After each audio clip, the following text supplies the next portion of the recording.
everybody, it's Julie here from Nutritious Skin, and in this video we're going to be making Mosaic soap, and this was for the November 2020 Soap Challenge Club.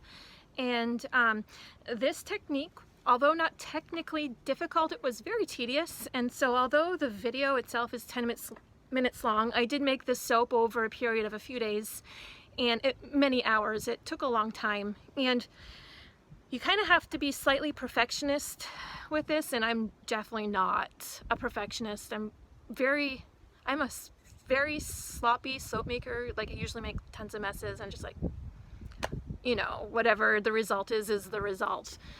But it was a challenge for me to try to, you know, care about the details a little bit more, and I did like that. So it was fun, and I hope you give it a try, and I hope you can be inspired by the video.